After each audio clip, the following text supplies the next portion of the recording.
Boa tarde a todos. Estamos iniciando a reunião ordinária do Comitê Gestor de Tecnologia da Informação e Comunicação, do dia 8 de novembro de 2021, às 14 horas. Temos hoje 5 pontos de pauta, começando pelo primeiro ponto sobre os informes. Pergunto aos membros do CGTIC se alguém tem algum informe.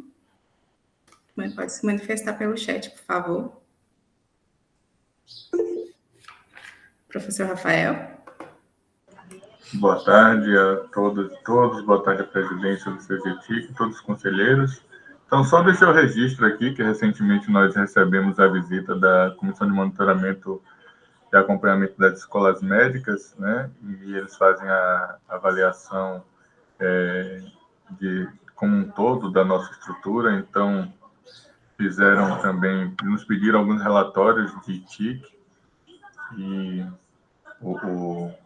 toda a equipe aí da Vanessa conseguiu responder a tempo e foi bastante elogiado, então queria só o relatório, né? Queria passar aí que o relatório de TIC pedido pela comissão, ele foi bem elogiado, tanto pela presteza das informações da Protic na pessoa do Fábio, que esteve presente, quanto na completude de informações do relatório.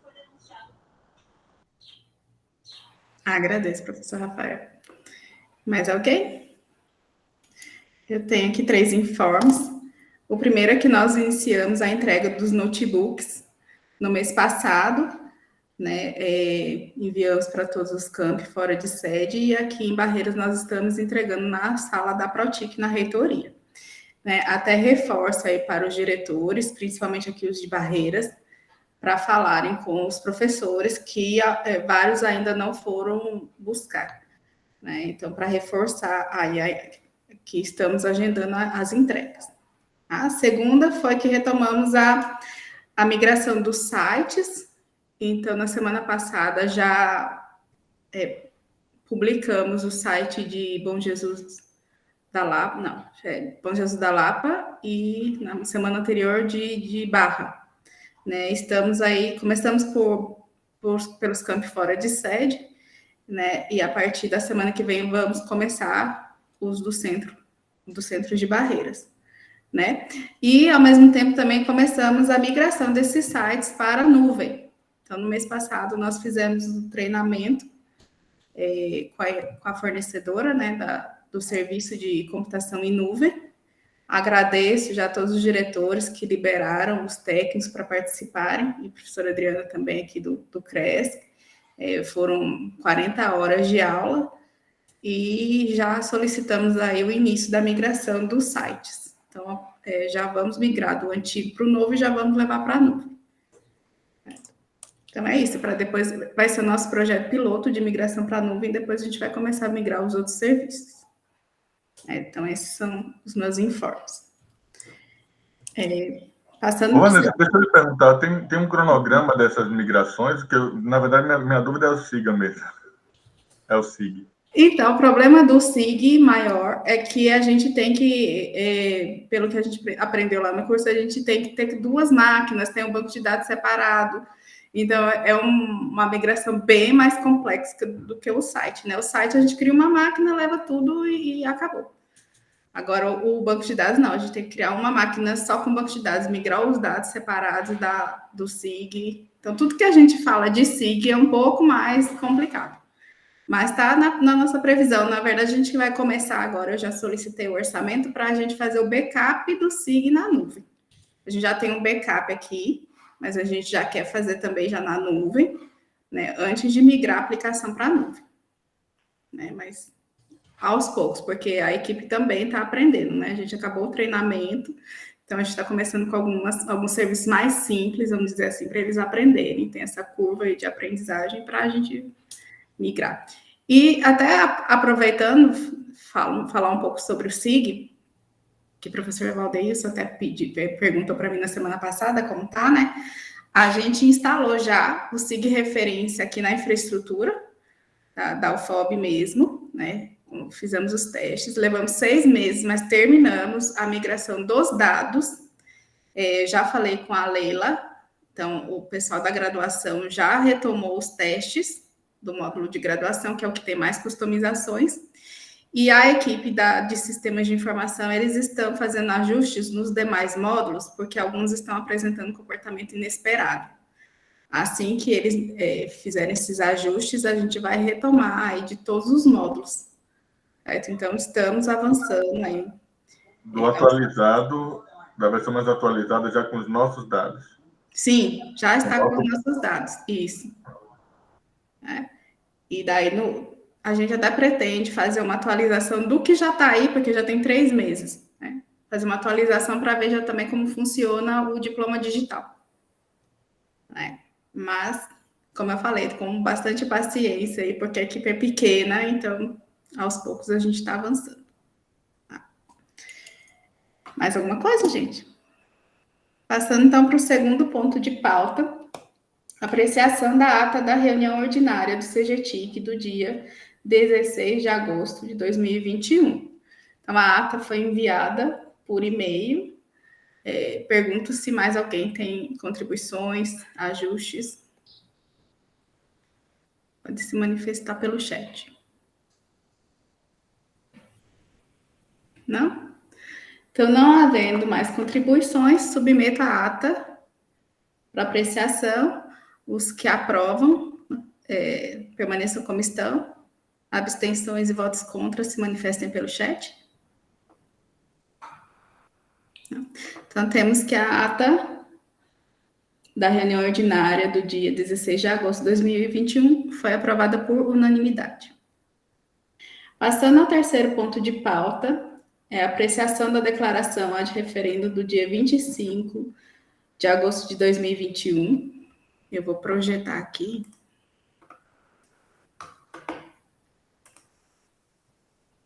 Para fazer a leitura.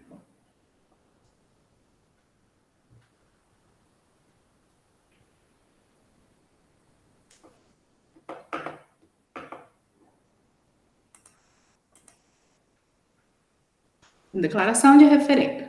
Declaro que aprova de referendo ao Comitê Gestor de Tecnologia da Informação e Comunicação, CGTIC, a inclusão do seguinte item ao Plano Diretor de Tecnologia da Informação e Comunicação, PDTIC 2020-2022, da Universidade Federal do Oeste da Bahia, conforme memorando eletrônico número 27/2021, encaminhado pela Pró-Reitoria de Planejamento e Desenvolvimento Institucional.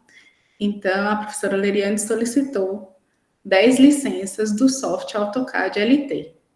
Ela já tinha solicitado do pacote do Autodesk, só foram 2 licenças, mas como o pacote do Autodesk era muito caro, então ela solicitou só de AutoCAD, separado aqui de LT. Tá? Pergunto aos membros do CGTIC se tem alguma manifestação, se alguém é contra? Não? Então, submeto a declaração ad referendo à votação. Os que são a favor permaneçam como estão, votos contra e abstenções se manifestem pelo chat. Não? Então, a declaração de referendo do dia 25/8/2021 foi aprovada por unanimidade. Passando ao ponto de pauta número 4, apreciação da proposta de revisão do PDTIC 2020-2022.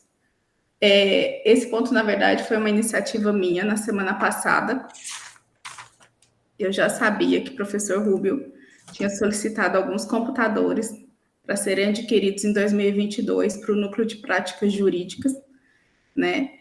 E em conversa com a equipe, daí eu fiquei sabendo que tinha esse recurso disponível do próprio Centro das Humanidades, né? E sugeri que a gente tentasse uma adesão para esse ano, né? Para utilizar os recursos.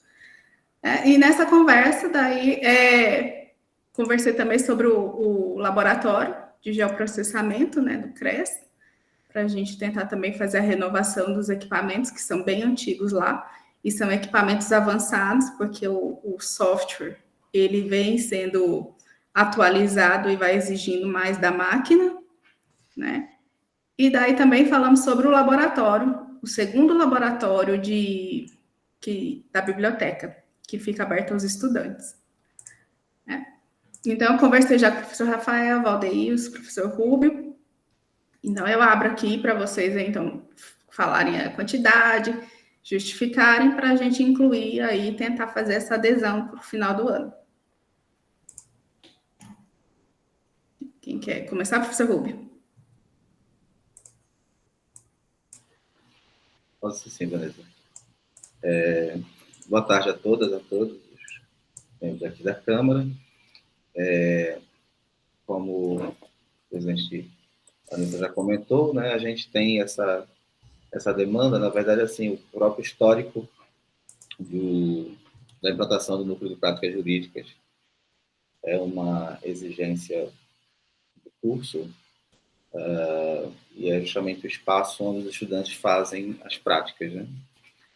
Para além disso, o próprio PPC do curso, né, aprovado lá no início, ele prevê uma carga horária de prática bem grande, já sofreu umas alterações por força de normativa em 2018, que reduziu um pouco essas práticas, mas a normativa ainda para o núcleo de práticas jurídicas é bem grande.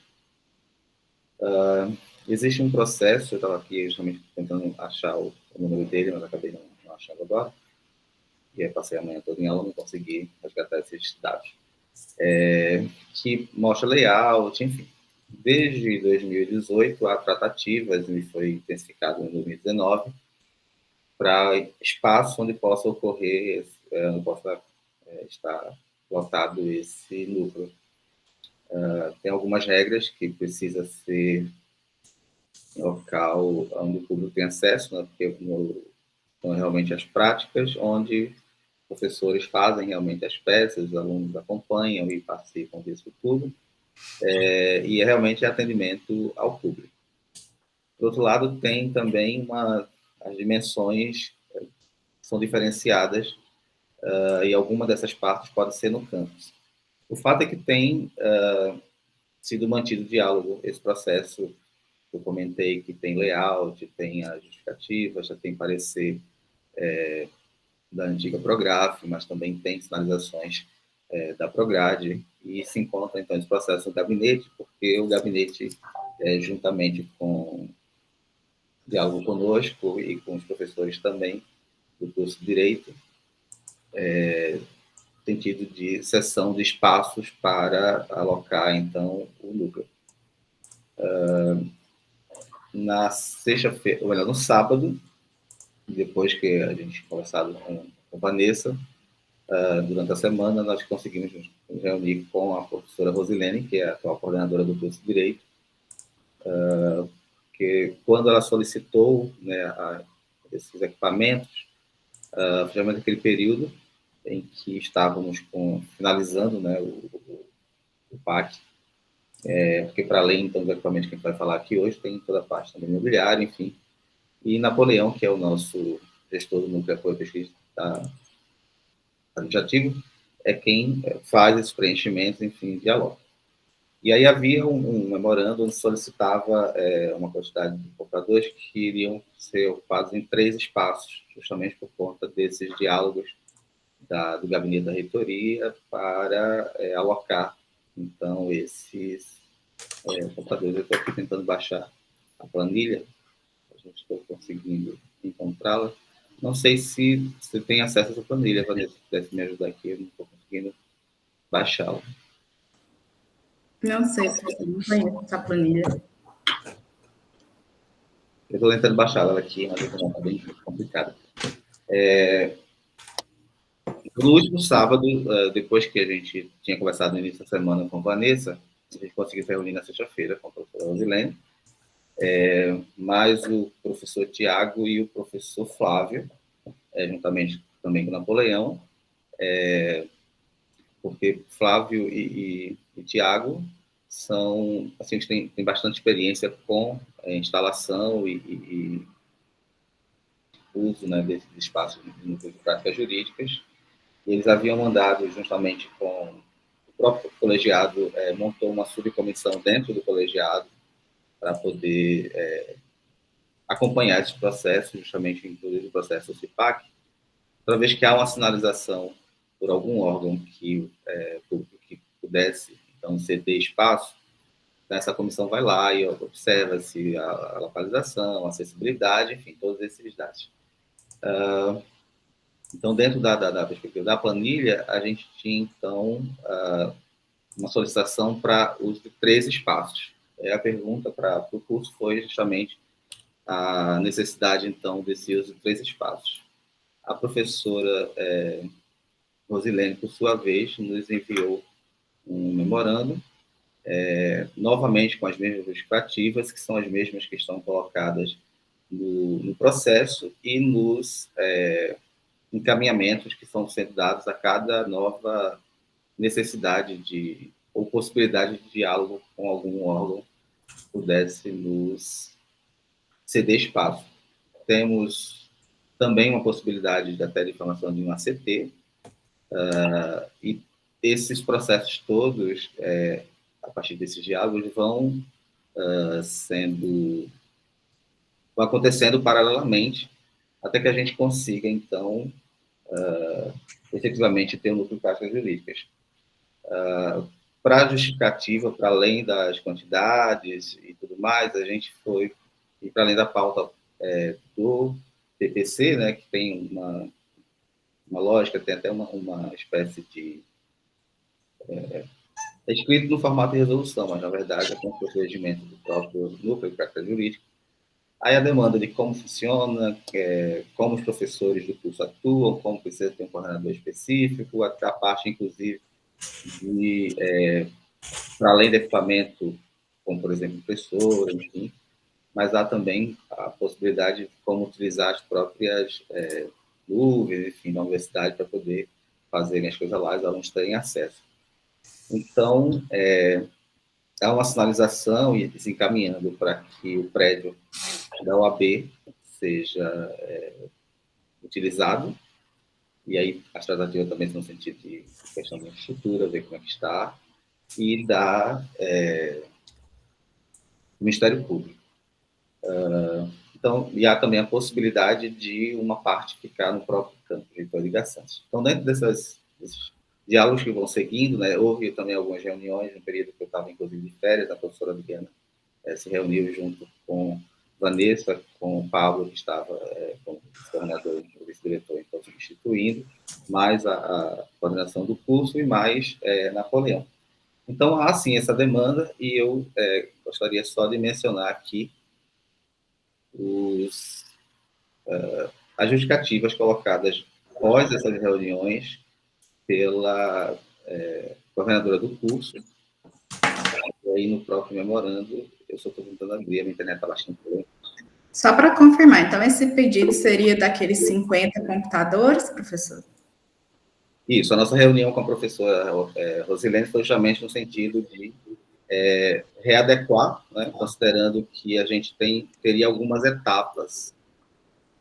A quantidade mínima para a gente pensar necessária para a gente ter realmente o núcleo funcionando de forma a atender toda a sua demanda e tudo que ele exige, realmente mais à frente a gente vai precisar de mais máquinas, enfim. Mas para esse momento agora, a gente estaria então com essa quantidade, que eles estavam pensando já na compra para os 3 espaços a serem utilizados. Acho que a professora Adriana tinha comentado também. Professora Adriana? Bom, boa tarde a todos, né, quem entrou posteriormente aí ao primeiro cumprimento. De fato, né, professor Rubio mencionou aquela reunião, né, professor, o senhor estava de férias, professor Pablo participou, e aí eu até me preocupo em relação a esse uso, se ele for de imediato, por exemplo, né, no prazo aí de 1 ano, por exemplo, onde a gente faria novas aquisições, né, é que esses espaços, em termos de campus, nós não temos a menor possibilidade de atender, porque aquela reunião que nós fizemos foi uma reunião exatamente para se discutir a possibilidade da reforma do RU provisório, o professor Valdelson, né, que estava, mas aí depois foi tomada uma decisão de que aquele espaço não seria utilizado para uso de laboratórios. Então, nós continuamos com o nosso espaço de uso para laboratórios bem restrito. Inclusive, Vanessa também havia solicitado acho que no início do ano passado ainda, né, Vanessa, quando a gente teve recurso, a possibilidade de nós abrirmos mais um laboratório de informática no campus pela demanda que nós temos normal das aulas, né, pelos 3 centros, e nós tentamos, né, ver a possibilidade de fazer qualquer tipo de remanejamento, mas eu, infelizmente, continuo dizendo a todos vocês que a nossa questão de espaço físico no campus, sem a construção de novos prédios, está se tornando impossível de administrar. No sentido de que o que nós temos lá, nós estamos conseguindo. Eu falo impossível administrar sem a construção, né, de novos espaços e receber novas demandas.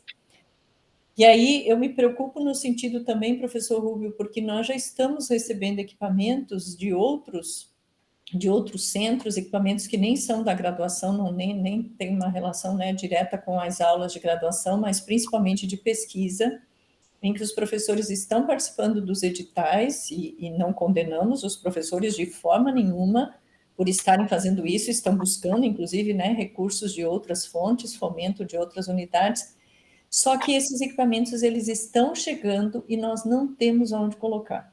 Nós estamos depositando esses equipamentos, né, acho que já muitos de vocês têm conhecimento nas nossas instalações do RU, mas, ao mesmo tempo, eu estou na comissão para nós fazermos a licitação para usarmos o RU. E eu confesso a vocês que a hora que a gente tiver que desocupar todo aquele espaço, né, que a gente vem usando hoje para depósito, eu também não sei para onde que nós iremos, né? E momentaneamente também, enquanto a reitoria está com a reforma, a gente, né, cedeu provisoriamente o espaço do RU provisório, mas que são sempre questões que vão nos preocupando, porque num possível retorno das nossas atividades presenciais, nós não teremos onde alocar. Então, essa é uma preocupação. Eu participei, né, aí a pedido do gabinete, fiz uma visita lá nas instalações do Ministério Público, né, onde praticamente já está sendo assinado, né, o acordo lá com eles, e eu vi que nós conseguiremos lá mais ou menos colocar, pelo que eles haviam solicitado, em torno de 10 computadores naquele espaço, né, porque a gente tem que ver a questão de rede, né, da parte elétrica, nós vamos ter que instalar tomadas, porque é uma sala onde teremos que instalar ar-condicionado, uma série de coisas, mas eu me refiro sempre a número de equipamentos que vão exigir um número X de pontos, né? Então, nós imaginamos que uma mesa grande no centro, como foi pedida, mais as laterais, nós conseguiríamos colocar ali em torno de 10, né, naquele espaço. A OAB está em tratativas, ainda foi a última informação que eu tive, não sei se, né, parece que é período de eleição deles lá interno, né, da própria OAB, então nós teríamos que aguardar isso também, mas eu não cheguei a visitar os espaços, então eu não sei se o senhor tem alguma ideia do quantitativo que caberia naquele espaço, né, professor Rubio? Então, a minha única preocupação é onde... E aí, o ideal não seria guardar, inclusive, os equipamentos por muito tempo, porque eles têm garantia, né? Se depois eles apresentarem algum problema, a gente teria, enfim, até uma responsabilidade sobre isso também. Então, eu não sei se vocês discutiram, já que isso é uma questão, né, que a Sacres tem uma implicação direta depois na questão de alocação, né, de montagem dos espaços e instalações. Então, essa é a minha preocupação. Não sei se vocês chegaram a discutir alguma coisa mais neste sentido, que pelo menos eu não vejo assim no campus, no período de um ano, mais ou menos, que nós tivéssemos alguma perspectiva, né, de poder alocar tanto as máquinas instaladas como também poder armazená-las, né? Então, só para esclarecer. Obrigada. O planejamento feito pelo curso, pensando nesses 3 espaços, também havia essa preocupação, né, porque essas reuniões realmente já são bem, desde 2018, né, de sempre onde se colocar, já foi negociado, tentado negociações para o ENT lá atrás do prédio da reitoria, e, enfim. E aí, para além da questão da existência da máquina, termos a máquina, tem toda a questão da infraestrutura, de pontos de energia, confirmar se da própria rede, se é possível, se comporta, né, acesso à internet, enfim, espaços com ar-condicionado e tudo mais. Então, considerando esses dois encaminhamentos, ou melhor, as três possibilidades, então o curso, claro, quando solicitou uma quantidade de computadores que fosse para atender os três espaços. Então, eles pensaram tendo 14 computadores em cada um desses espaços, e, nesse caso, então, arredondaria para 50, considerando que alguns ficam de atendimento, acho que em dupla, né, os estudantes com a pessoa que chama atendimento. Então, na planilha também tem a parte das mesas, cadeiras, enfim. Há também, que até conversamos com a professora Rosilene, que como a universidade, quando se trata de impressora, né, contrato de serviço e não compra de impressora, mas a planilha, de todo modo, traz todos esses equipamentos. E aí a ideia é que essa parte, então, seja tratada aqui, para que o comitê consiga, então, definir quantos são possíveis comprar. Essa parte de um espaço, né, ainda no campus de Getúlio Santos, pelo que está sendo negociado, seria justamente a terceira etapa de instalação plena do NPJ, considerando que essa parte também ela demanda, para além do espaço físico, também demanda ainda nomeação de docentes, dado aqueles concursos todos que já foram feitos, algumas vagas que ainda não estão disponíveis, algumas que estão disponíveis, mas, de todo modo, com impedimento, né, da nomeação por conta do decreto, né, de 2020. Então, assim, para além da dimensão do equipamento em si, que é o que é voltado aqui, as outras partes estão, então, em encaminhamento também. E aqui a gente tem, então, a pedido do colegiado, constam de 50 computadores, aí eles colocam completos, né, incluindo a máquina, pensou até na infraestrutura, para isso colocar, a mesa de reunião, preciso, as estações de trabalho, e colocar aí, então, os equipamentos. Conversando exatamente aí eu novamente solicitei à professora Rosilene, juntamente com a equipe, pudesse fazer dar uma olhada melhor, né, no que tinha colocado, estabelecer, inclusive, poderia ser, então, mais urgente para poder ser comprado agora, incluindo, inclusive, considerando que já foram feitos pedidos, enfim, a questão da parte de armário, cadeira, enfim, essa parte já sido então, resolvido. E dentro do memorando, a professora justifica, baseado em alguns pontos. Eu gostaria só de, não vou ler com todos os detalhes, mas só reforçar. Assim, a gente tem, para acontecer no núcleo de prática jurídica, a gente tem, desde o estágio 1, que é ofertado no curso a partir do 6º semestre. Então, a gente tem turmas de 2017.1, 18.1 e 18.2, que estão aí nessa sequência, né? 6º, 7º, 8º, e até 9º semestre. Então, considerando também a urgência do núcleo de prática jurídica, também considerando o reconhecimento do curso, porque, diferentemente de outros cursos de ciências humanas e sociais aplicadas, o curso de direito ele também é autorizado no início, não internamente, como alguns cursos a gente consegue, inicia, enfim, eles recebem visita no início, e no período de reconhecimento efetivo, eles também recebem visita, e que o núcleo de prática jurídica passa a ser, então, um ponto muito importante. Então, assim, se a gente considerar a dimensão das prioridades dentro desse plano de curso que o curso coloca, a gente teria, então, primeiro,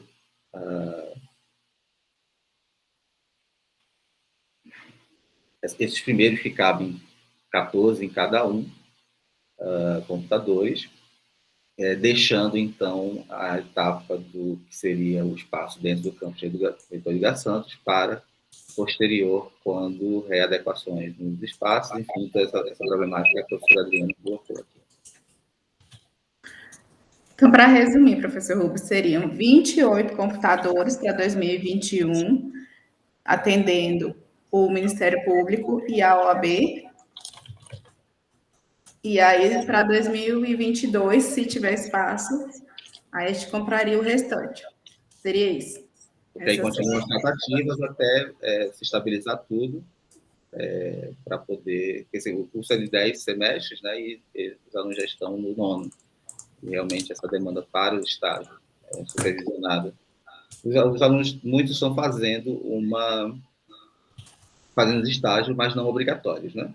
Existe já os diálogos também com a Prograde para as definições e aí por normativas da própria universidade, como se estabelece para um aproveitamento de alguma carga horária. Mas algumas normativas também externas impedem que seja uma quantidade muito grande. Então, essa parte ainda está sendo dialogada com a Prograde para algumas definições, inclusive se há possibilidade ou não. Há uma sinalização em 2019 de sim, por conta da sinalização do próprio colegiado, mas que nos últimos 2 anos tem novas tratativas para saber do aproveitamento. O fato é que a gente tem já turma no 9º semestre, né, 8º e 9º, a gente teve um problema das 2 entradas durante um bom tempo. Essas 2 entradas anuais elas foram suspensas, inclusive também pela falta de espaços para alocação, mas também o quadro docente ainda não está completo. E agora a gente vai, pelo menos, manteve aí para 2022 uma entrada. Mas o fato de que já entraram em 2017 e 2018 2 vezes, elas estão se caminhando para o final e precisam realmente cumprir essa carga horária de estágio provisionado que vai para o 6º semestre. E sobre o laboratório de geoprocessamento? Havia uma sinalização anterior a essa modernização desses equipamentos, né?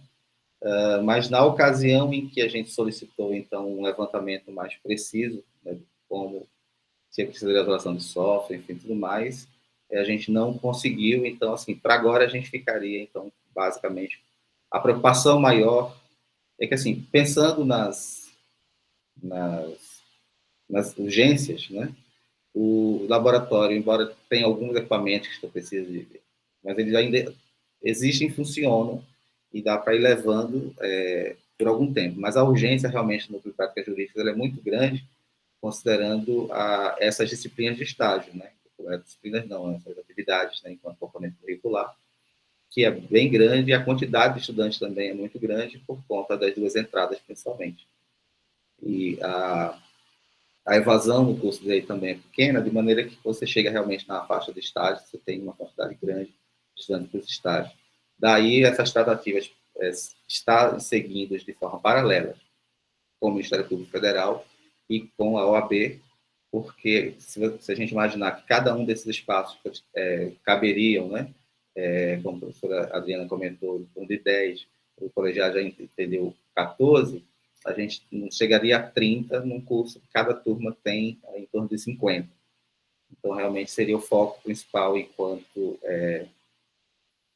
prioridade, agora, no Núcleo de Prática Jurídica.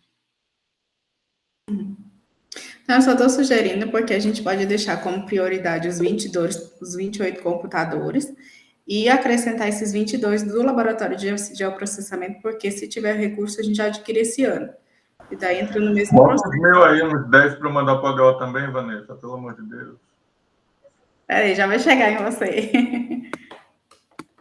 Pode ser então, professor? Para mim está ótimo. E aí depois a gente retoma a pensando em outras etapas, quando se resolverem também essas questões do próprio Heitor Liga Santos, porque realmente não faz muito sentido as termos do equipamento não poder utilizar e ficar guardado, né? Só fazendo uma complementação, professor Rubio, é importante agora, na época que nós visitamos lá o Ministério Público, as instalações, nós estávamos sem contrato nosso de manutenção predial. E aí nós precisamos agora, né, claro que com autorização do Ministério Público, que seja feita uma avaliação para verificar como é que está a rede, tanto elétrica quanto de refrigeração. Porque dependendo do número de máquinas que serão colocadas no espaço, a incidência de sol, o número de pessoas que estarão circulando, é necessário também calcular o tamanho dos ar-condicionados ou do ar-condicionado. Na época, como nós não tínhamos, assim, momentaneamente, né, tem alguns equipamentos, mas assim, são bem urgentes, que nós estamos para espaços, né, que já tinham problemas há muito tempo, nós fizemos uma pequena solicitação para depois fazermos uma licitação mais para todo, né, todo o campus, de aparelhos de ar-condicionado. Então, é preciso ser feita essa avaliação, porque o NPJ colocou à disposição os equipamentos de ar-condicionado que eles tinham lá, né, já fizeram até, né, já que fechou a doação, né, acho que eles já doaram, mas são 2 equipamentos de 18 mil, então são 36 mil, né, então a gente também tem que fazer essa avaliação para depois não comprometer. Se a rede e comportar esses 14, comprando mobiliário, que nós conseguimos juntar também na época, para uma emergência, 10 mesas, né? Então, a gente também foi tentando fazer, se tivesse que de fato, instalar isso mais rapidamente, sem esperar as novas licitações do próximo ano, o que a gente conseguiria momentaneamente seria atender isso. Mas se o pessoal técnico chegar, verificando as redes lá, constatar de que pode instalar os 14, eles forem adquiridos, for comprado mais mobiliário, no caso também, né, os equipamentos de ar-condicionado, nós não temos oposição nenhuma em relação de 10 para 14, só para esclarecer, tá? Obrigada, professora Adriana. Passo, então, para o professor Rafael. Nós temos, eu já havia conversado com Vanessa antes, né, nós recebemos a demanda da necessidade de alguns computadores para o Hospital do Oeste, para alguns ambulatórios em que nós temos alunos, né? Além daqueles computadores que a gente está vendo aqui, um software de registro de presença, né, Vanessa? Que a gente ainda está com essa pendência. Isso. E o que a gente tinha conversado, que eu tinha conversado com Vanessa anteriormente, era da gente enviar computadores que a gente já tem nas substituições de equipamentos. Aí o problema veio que a rede hoje, os sistemas utilizados hoje de laudo para implementação na verdade, todo o gerenciamento hospitalar, né, de acompanhamento do paciente, liberação de laudo, ele utiliza o Windows 10 e uma configuração mínima específica. E aí a gente não tem nenhum computador disponível desses antigos, todos eles são Windows 7, né, Vanessa? Se não me engano. Sim. E com a configuração reduzida. E aí a gente vai precisar fazer essa demanda para pelo menos 10 máquinas para o espaço lá. Eu conversei com a equipe do HO para ver o que é que eles achavam de notebooks, mas eles acham que notebook tem uma facilidade muito grande, como são em ambiente de enfermaria, né, muito grande de entrada de muitas pessoas, paciente, acompanhante, servidor, de todos os setores, né? Ficaria mais complexo. Certo, obrigada. Então, anotei 10 computadores para o internato. Professor Valdeus. Boa tarde a todos e a todas. Com relação à questão da demanda por computadores, então a gente havia solicitado, junto àquela demanda de atualização das máquinas do Laboratório 2 de Informática, lá do prédio da biblioteca, então tínhamos incluídos alguns computadores em atendimento à demanda de docentes e também da direção. Exemplo é que os computadores da direção estão todos daquele jeito, né? Então, eu mesmo havia solicitado, um tempo atrás, substituição das máquinas da direção. Então, temos 6 computadores. Desses computadores, eu acabei já mudando para um outro computador, porque o anterior nem acesso eu tenho mais à máquina. Então, a situação é bastante complicada. O computador da coordenadoria de ensino também é a mesma coisa, difícil acesso. o computador do vice não tem acesso assim fácil, é muito, muito complicado mesmo. Ainda bem que a gente usa notebook, mas pensando em condição, para a gente manter a condição ideal para ter mesmo a nova direção, pensando já na nova equipe futura, então é ideal que a gente tenha essas máquinas funcionando aí de forma ideal, Então, a gente precisaria atender essa demanda de computadores para a direção e também algumas máquinas em atendimento a algumas demandas específicas. Totalizando em torno de umas 10, 11 máquinas seria o suficiente para esse momento.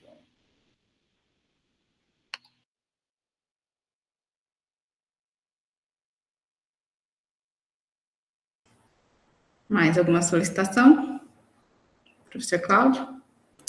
Sim, boa tarde a todas e todos novamente, Eu gostaria de apresentar a demanda da Proplan, especificamente da Diretoria de Desenvolvimento Físico, que está precisando de 12 novos computadores também, e a justificativa é em função dos softwares que eles utilizam, vinculados à área de engenharia, de arquitetura. A conselheira Vanessa até apresentou, ad referindo, 12 licenças do AutoCAD, LT, e esse software é bastante robusto, exige também a robustez dos hardwares, então a gente precisa atualizar para que esses softwares possam rodar, de maneira adequada nos computadores. Então, em linhas gerais e simplificadas, seria isso, 12 computadores, e, se possível, para a inclusão no PDTIC já desse ano mesmo. Certo. Mais alguma solicitação, professor Rubio? Na verdade, Vanessa, é um pedido realmente de informação. A solicitação da formação do curso de Direito em relação ao NTJ coloca a questão das impressoras, mas eu sei que a questão de serviço, aí, na verdade, é uma questão de informação mesmo. Nesse caso, por ser serviço, alterar ou implementar, não sei, o contrato que a gente tem, que a FOB tem, não necessariamente precisa passar por aqui, né? Não, o problema, professor, é que a gente só pode aumentar 25% do que a gente solicitou. E a universidade inteira solicitou 25 equipamentos. E aí o núcleo sozinho solicitou 17. Então é inviável a gente incluir isso no nosso contrato. Então, de fato, a gente vai ter que conversar posteriormente, porque vai seguir a mesma política de impressão do resto da universidade, que é um centro de impressão. Não dá para cada computador ter uma impressora. Vai ter que ter uma impressora só para todo o núcleo, no caso lá do Ministério. O outro lá na OAB. Não dá para ter mais que um em cada local.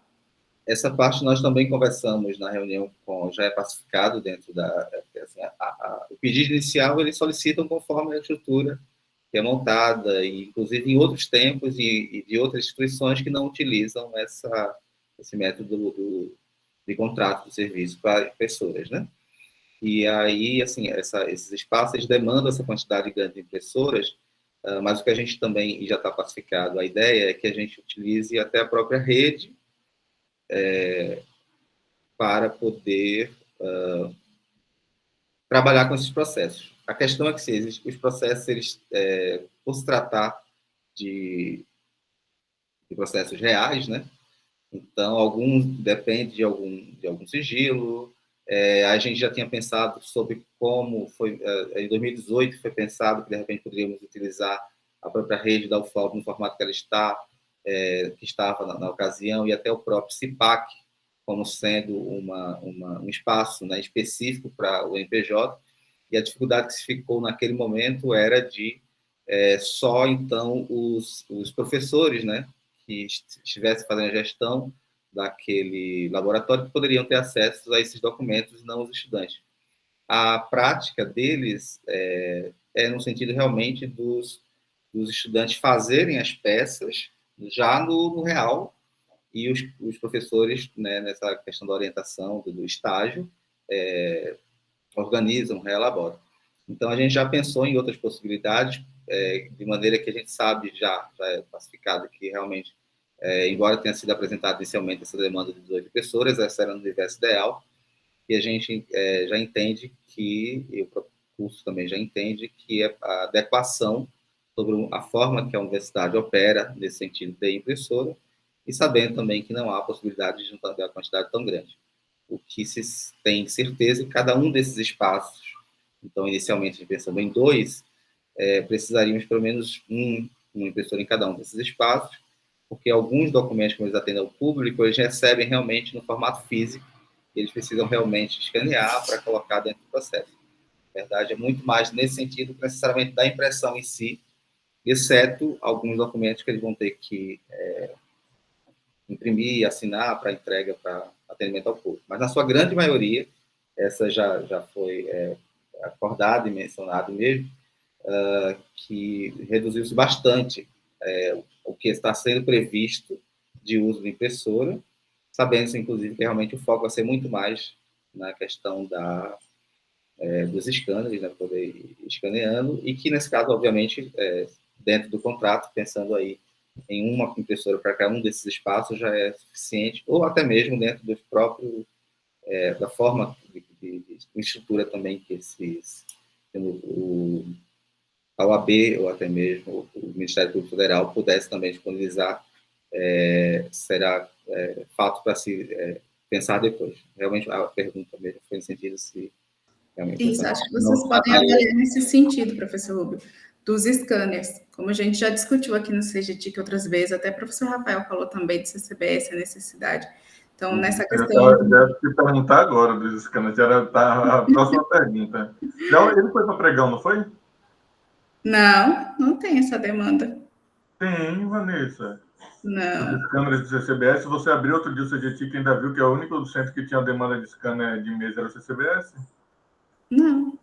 Tem. Será que você me cadastrou e não mandou lá para mim? Quer dizer, não mandou, né? Tem muita gente, é bom que eu já faça esse informe. Tem gente que está cadastrando lá no PGC e não encaminha para a TIC, eu não recebo. Será que não foi isso que aconteceu? Porque fica lá só cadastrado.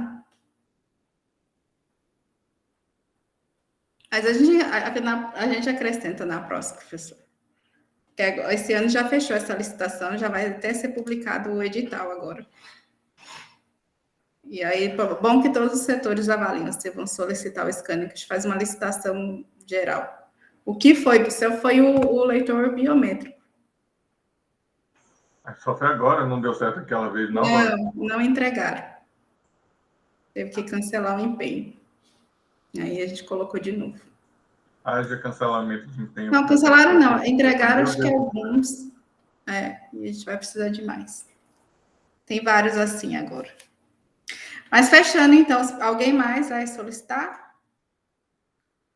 Vou fazer um resumo. Então, ficaram 28 computadores para o Núcleo de Práticas Jurídicas do Centro das Humanidades, 22 computadores para o Laboratório de Geoprocessamento, também para o Centro de Humanidades, 10 equipamentos para o internato do CCBS, 22 equipamentos para o Laboratório 2 da Biblioteca. Esse vai ser um valor dividido entre os 3 centros, então, de acordo, né? 11 equipamentos para a direção do C7 e 12 equipamentos para a Proplan. Então, submeto à votação os que são a favor dessa inclusão. Professor Bruno. Boa tarde, Vanessa. Boa tarde a todos. Somente uma dúvida que me veio aqui em relação aos computadores de mesa dos docentes, né, que serão disponibilizados após o recebimento dos notebooks.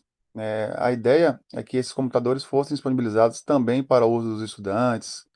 Eu só fiquei em dúvida se nessas solicitações todas, somente para esclarecer mesmo, se esses computadores foram levados em consideração, serão disponibilizados ou não. Ou esses pedidos não contam com esses computadores, porque teriam um outro fim que ainda não foi abordado, somente para o pessoal que solicitou.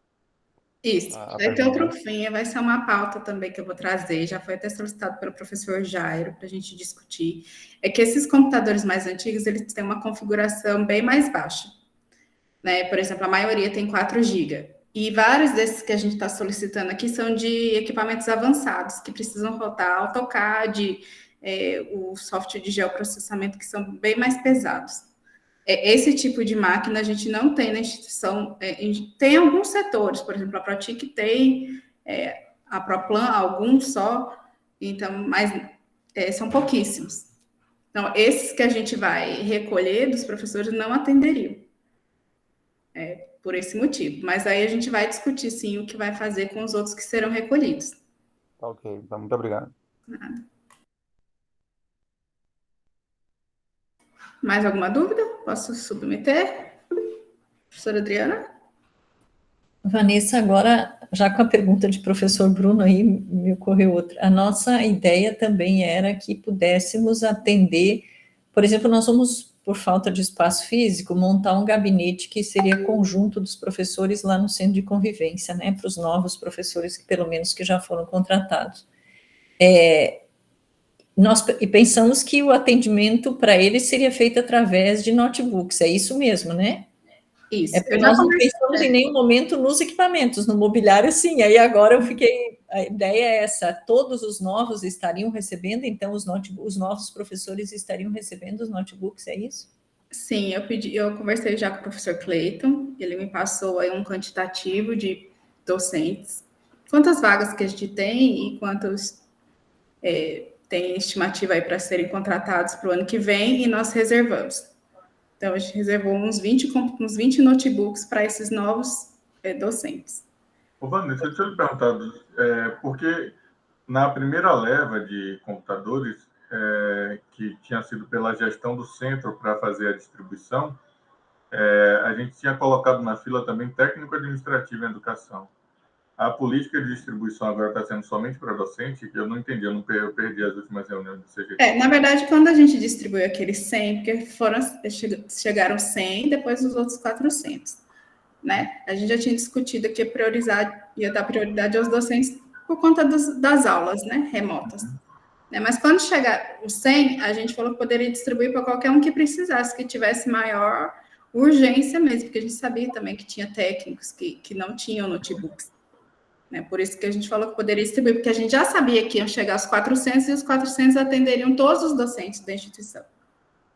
Então, foi isso. Quando chegaram os 400, quem já tinha recebido, os docentes que já tinham recebido, daí não receberam mais. A gente tem uma fila, foi distribuindo para os técnicos, na fila que a gente já tinha. Por exemplo, a PROAD recebeu alguns desses outros que chegaram. Então, a gente tem uma fila, sim. Quem entra em contato com o David, bom que ele está aqui na reunião, a gente coloca o nome da pessoa na fila. Tem gente da Progep que recebeu, além daquele quantitativo inicial. Eu não recebi além do inicial, não. O que eu pedi, não me atenderam. Eu já vou logo registrar minha revolta, viu, seu David? Mas temos poucos que estão lá. Mais alguma coisa? Alguma dúvida? Então, submeta essa inclusão no PDTIC desses computadores. Lembrando que são ainda para 2021, nós vamos tentar fazer essa adesão nas atas do Central de Compras.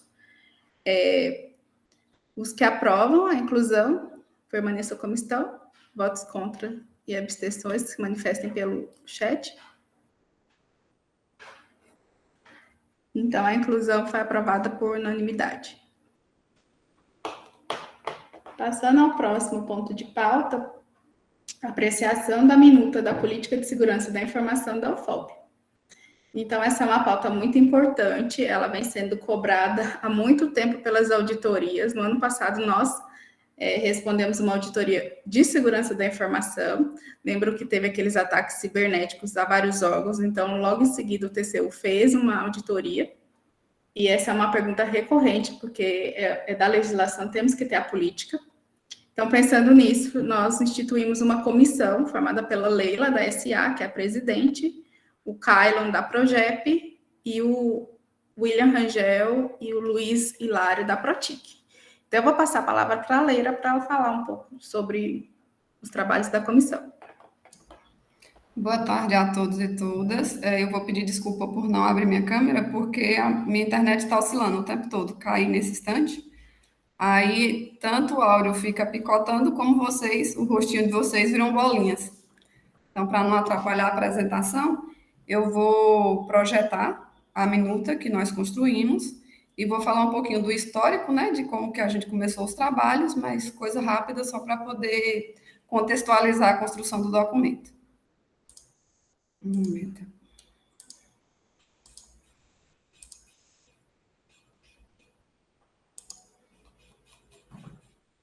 Todos conseguem visualizar? Tá vendo sim, Leila. Sim. Tá Se bom eu tamanho? aumentar, ia A falar. partir de agora, eu não consigo acompanhar a interação no chat, mas eu vou fazer uma breve historicização da Ô, construção. Leila, se você puder clicar nesse ocultar aí, para não ficar aparecendo para a gente, que come um pedacinho do texto. Posso, claro. Obrigado. Por nada. Então, como Vanessa já mencionou, essa minuta foi desenvolvida por uma comissão instituída pela CGTIC. Eu fui presidente dessa comissão por ser o único membro que fazia parte da comissão e também deste comitê. Foi instituída por 2 portarias, a 6 e a 8 da CGTIC, que na verdade a 8 foi para poder fazer uma correção de data. A comissão teve 60 dias, nós começamos os trabalhos em maio de 2021, nós tivemos 60 dias para entregar a minuta. Conseguimos entregar no tempo determinado. Eu até pontuo aqui que a comissão foi uma comissão muito boa de trabalhar, os meninos muito tranquilos e assim muito proativos, e conseguimos desenvolver o trabalho bem. A nossa dinâmica de trabalho foi um encontro uma vez por semana, às sextas-feiras nós nos encontrávamos por 2 horas. Então, por conta da demanda de todos, não tivemos tempo de mais encontros, mas foi suficiente, a gente conseguiu concluir dentro do prazo estabelecido, como eu já falei. Esta minuta do plano de segurança da informação da UFOB, ela foi construída com base no decreto 9.637, de 2018, que estabelece a Política Nacional de Segurança da Informação. Esta que é o PNSI, né, que é a sigla que usam para essa política nacional, ela estabelece no seu artigo 15º que os órgãos do governo federal precisam instituir suas políticas internas de segurança da informação e tendo como base o arcabouço de base esta política maior, né, esse decreto. E também ter como balizador a Lei Geral de Proteção de Dados Pessoais, que é a LGPD. Eu acho que muitos, se não já consultaram essa lei, já ouviram falar. A LGPD trata da proteção dos dados pessoais, dos dados sensíveis pessoais.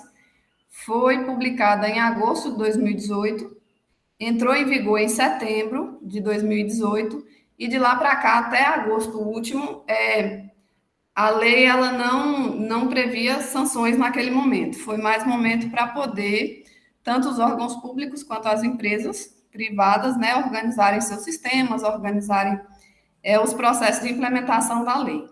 Então, essa política de segurança nossa é com base nesses dois documentos legais.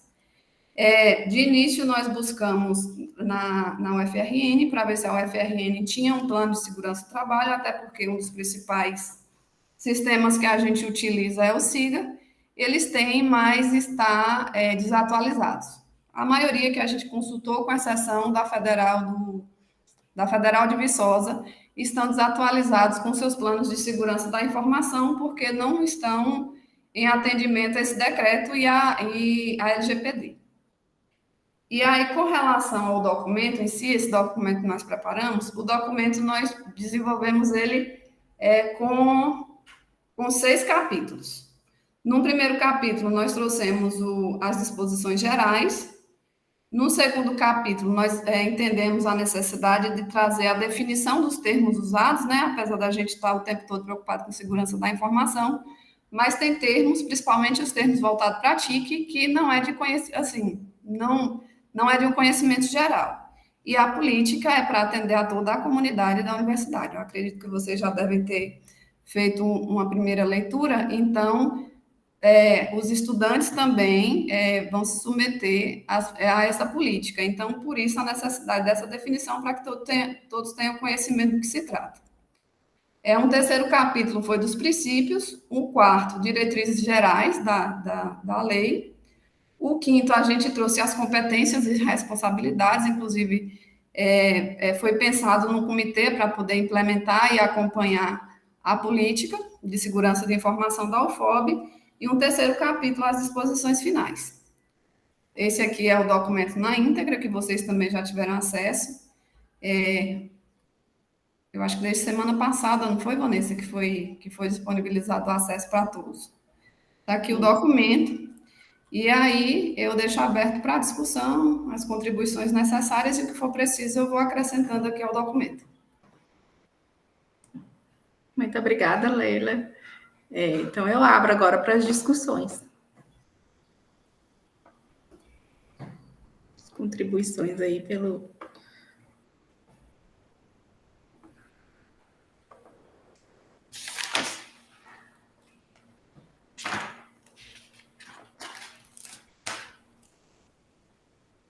Nenhuma? Acho que eu vou começar, então. Pronto, professor Jair. Boa tarde, Vanessa, demais conselheiros, conselheiras. Na verdade, eu não tenho uma contribuição, eu acho que a gente está muito mal acostumado, bem acostumado com o sistema das câmaras de pareceristas.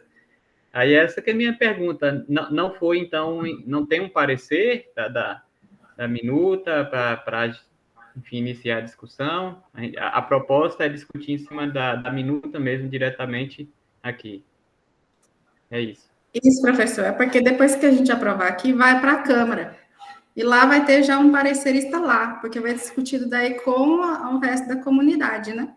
Que aqui a gente não tem representantes das categorias, então daqui vai para lá ainda. Entendi. Ok, obrigado. Então, eu trouxe para ficar mais aberto realmente para a gente discutir alguns pontos, até eu acho que tem alguns pontos aqui que são até meio polêmicos aí de atividades para a gente discutir aqui.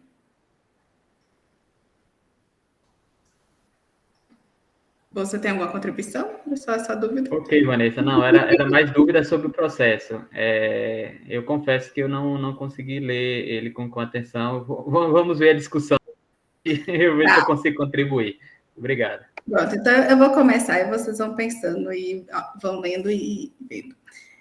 Para começar aqui, eu mudaria o preâmbulo, né, que a gente vai ter que alterar de qualquer jeito para ir para a Câmara, porque essas leis, elas passam lá para o preâmbulo, né, nos considerando.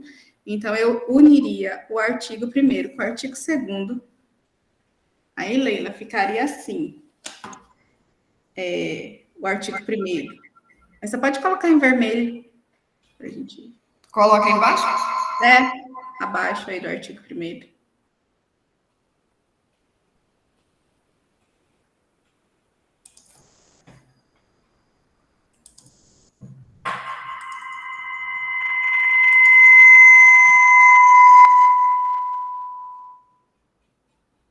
Esta resolução...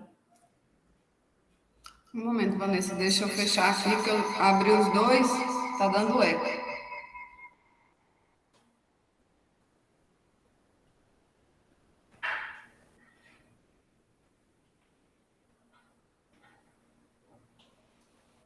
Esta resolução institui a política de segurança da informação, vírgula, com o objetivo de, e daí juntaria com o 2º. Pode ser assim? Isso. Com o objetivo de promover a segurança, tal. O mesmo que daí tem embaixo.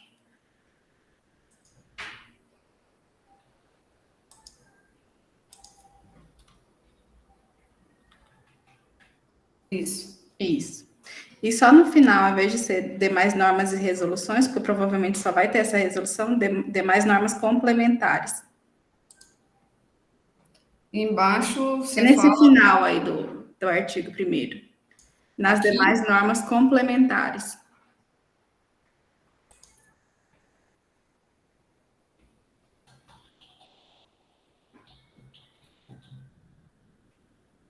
Pronto. Aí a outra contribuição no artigo 4º, e aí eu trago essa discussão, porque eu disse: todas as ações, programas e projetos desenvolvidos pelo FOB, voltados para a segurança da informação e proteção de dados, fazem parte dessa política de segurança da informação.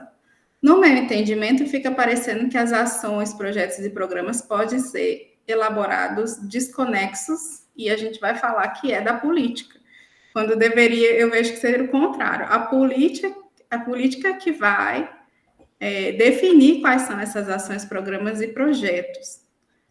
Aí eu deixo aberto aí para se alguém teve esse mesmo entendimento que eu. Ou vocês acham que está bom desse jeito?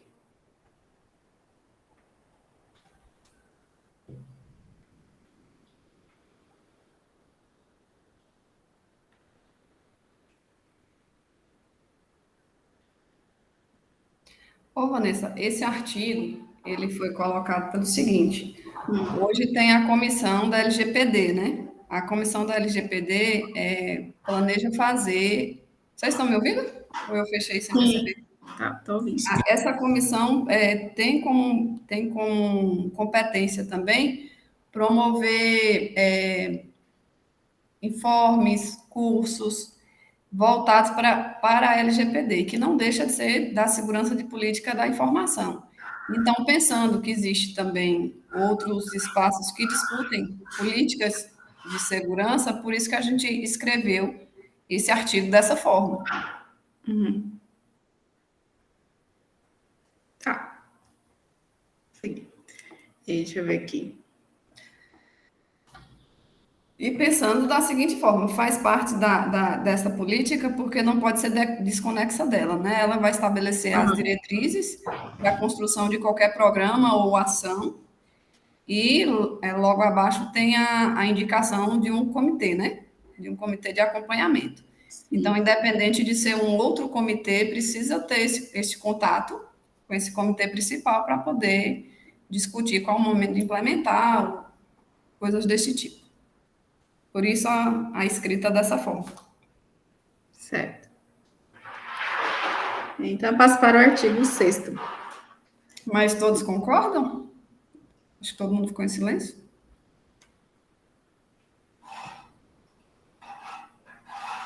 Todo mundo pensando. No artigo 6º, Leila, vocês colocaram um parágrafo único sobre a formação, né? A UFOB promoverá ações formativas e educativas com foco na segurança da informação para as pessoas que tratam com dados e informações institucionais. Só que isso já também tem lá nas competências do comitê permanente. Então, eu acho que vai ficar repetitivo. Pode tirar daqui esse parágrafo único, né? A ideia de colocar aqui foi reforçar a necessidade, né, desse treinamento.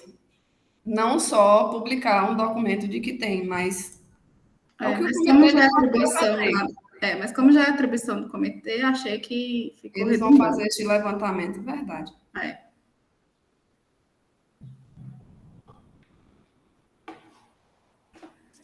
Aí, no artigo 20,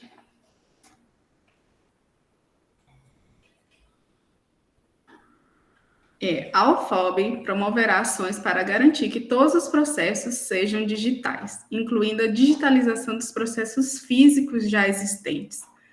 Eu achei um pouco polêmico, porque eu acho que é quase inviável a gente fazer isso sem contratar uma empresa terceirizada. Não sei vocês aí, a gente tem um arquivo inteiro, se for seguir esse artigo, para digitalizar. Não temos condições, mesmo porque no arquivo a gente só tem uma arquivista. A gente da Secretaria Acadêmica tem feito esse esforço para poder digitalizar os processos acadêmicos. De fato, só com os servidores da universidade é difícil de fazer, porque somos poucos e, assim, tem que demanda do próprio cargo, demanda de digitalização. Teve uma época em que a professora Adriana contribuiu com a gente, na época que era superintendência universitária, inclusive teve uma estagiária que esteve com a gente, mas também tivemos o problema do maquinário, eram poucos e, assim, lentos, né, pela quantidade de documento que a gente tem. Então, mas eu penso que seria interessante contratar uma empresa. Isso a gente já conversou algumas vezes na Secretaria Acadêmica. A gente conversou também, o Carlon também aponta isso, que seria interessante ter essa digitalização desses documentos, porque são documentos, né, no caso dos estudantes, principalmente os documentos de matrícula. Volta e meia a gente precisa acessar esse documento novamente, ainda mais agora que a gente tem recebido muita demanda de denúncia com relação à ocupação de vaga e tem que buscar os documentos.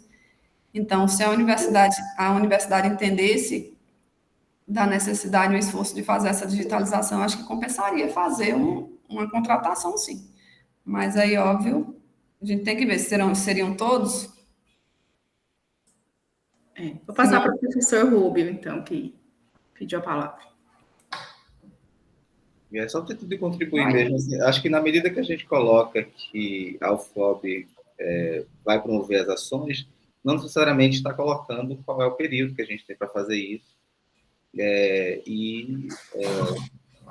De todo modo, assim, é muito importante que a gente tenha realmente os processos digitalizados. Então, talvez, ao meu ver, acho que atende quando diz que a UFOB promoverá, já que não está definido exatamente quando será. Mas, assim, no momento a gente vai precisar ter todos, né?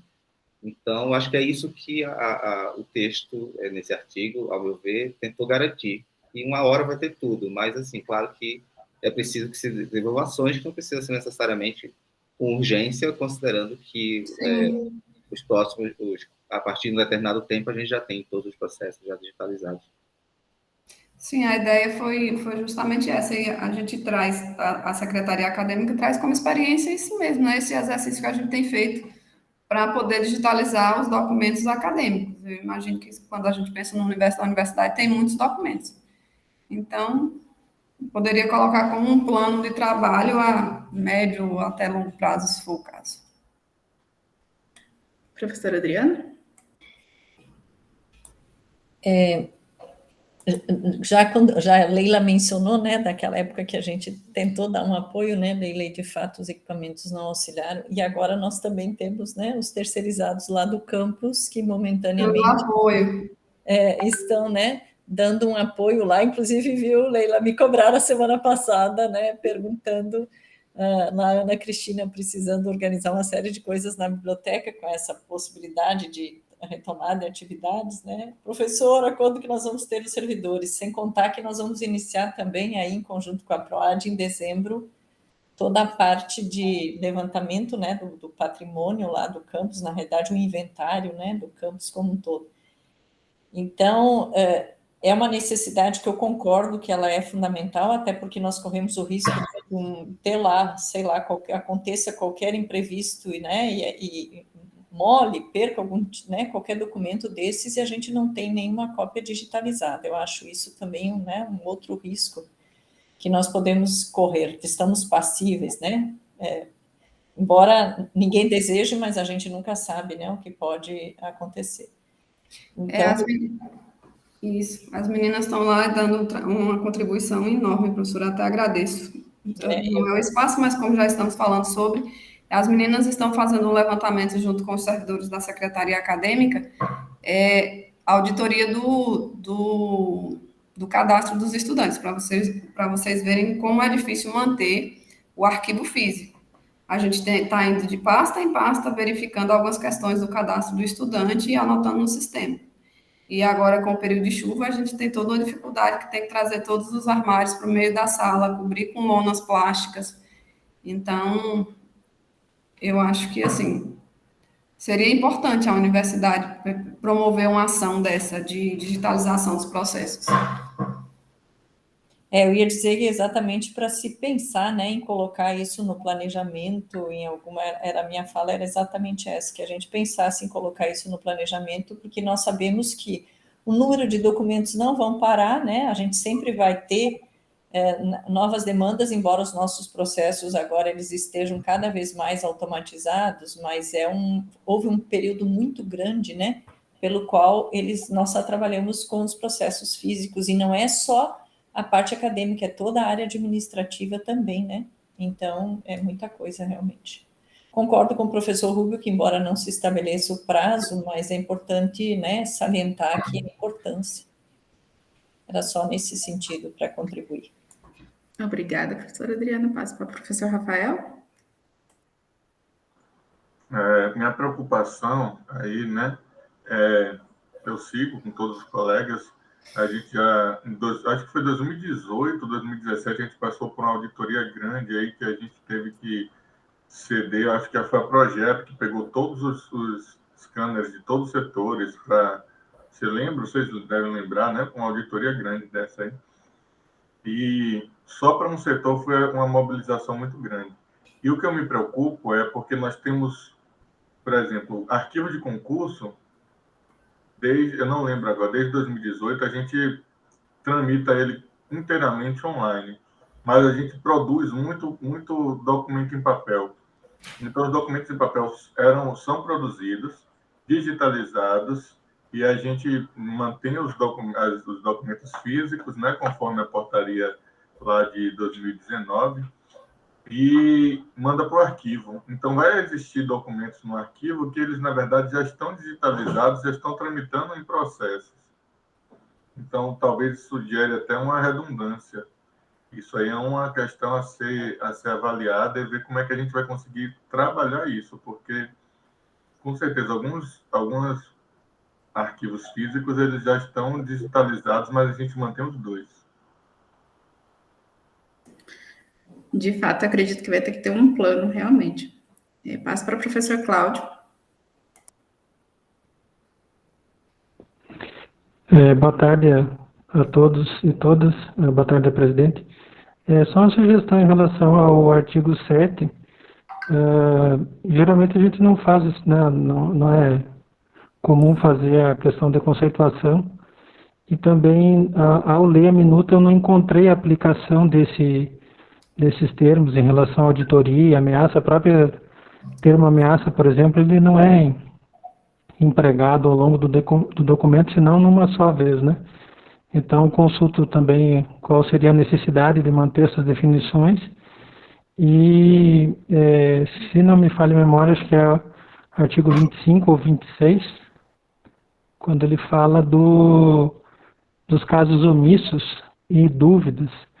Geralmente, acho que a expressão dúvida seria adequado retirar. Casos omissos, sim, mas acho que dúvida não caberia ali. No 26? Acho que é 25 ou 20, é um dos últimos, quando ele fala casos omissos e... Acho que é lá embaixo. 28, Leila. 28. Aqui tirar dúvidas, né? Eu sugeriria, acho que não cabe. E aí, em relação às definições, eu não vi aplicação ali e geralmente não se evita, né, a conceitualização na política, né, no documento. Seria isso, obrigado. Aí você sugere tirar todo o capítulo ou tirar a auditoria que não aparece no texto? Provavelmente ela aparecia mais na revisão do texto, você vai construindo, tirando, ajustando, pode ter saído. Eu não vi, desculpa, acho que eu não fui muito claro. Primeiro, acho que a questão da conceituação, né, utilizar um artigo para fazer a conceituação desses termos, e aí eu também não vi a aplicação deles. Então, ficou, para mim, um pouco desconexo da própria política em si. Entendi. Com relação a esse capítulo, professor Cláudio, a gente entendeu ser importante colocar, mas, óbvio, a proposição é a minuta. Entendendo que a política ela é abrangente para todos, inclusive para os estudantes.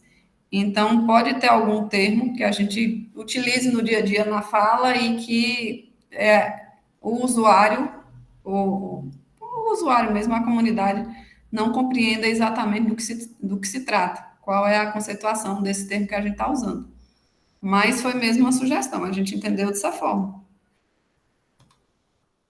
Por isso que está aqui. Sua proposta, Cláudia, seria retirar todo o artigo? Todo o capítulo. Todo o capítulo. Acho que eu estou visualizando pelo celular que está um pouco difícil, mas acho que acho que o artigo 7 que faz toda essa parte de conceituação. Me parece desnecessária, né? Seria o capítulo e o artigo 7 aí, que o capítulo está referido a todo o artigo 7. Não me parece ser o caso de de fazer a conceituação, e um outro argumento seria em relação a não ver a aplicação dele na própria resolução, entendeu? Ele é apenas mencionado. Tem uma definição que é posta, mas não parece que ele está regulando procedimentos, sanções ou coisas do gênero. Eu, pelo menos, ao ler a minuta, não encontrei isso depois. E até fiz uma busca por aplicação da palavra, e a gente não verifica também, na grande maioria dos casos. Hein? Então, me pareceu um pouco desnecessário. Mas aí, talvez tenha uma justificativa técnica, né, por trás. Obrigado. Antes de Eu passar queria para você. apresentar um contraditório aí ao argumento do professor Cláudio da importância de manter, porque a gente, como é uma minuta falando de segurança da informação, muitos textos relacionados à segurança, muitas terminologias relacionadas à TIC e à segurança da informação, elas têm um significado, uma definição diferente do usual que a gente trabalha. Então, acho que isso é importante para direcionar o usuário. Talvez seria interessante iniciar a minuta com as definições, porque geralmente quando a gente trabalha com definições, a gente inicia trazendo as definições e aí segue o texto. Eu acho que, inclusive, a portaria que estabelece as regras do arquivo e que estabelece que normatiza os documentos digitais, os processos digitais e físicos e mistos na UFOB, ela começa com as definições.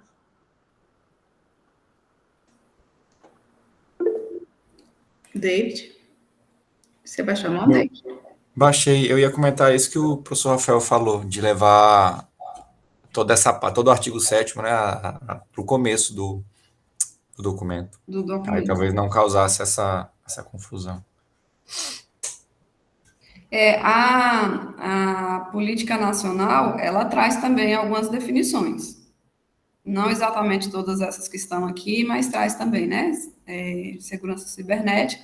Ou então pode deixar essas definições para o maior, para o documento maior, né? Que é este aqui. Não, mas acho que a questão não é tirar, é só mudar o local. Em vez dele ser um arquivo, ele ser o início do documento. Para o início. Antes do artigo 1º.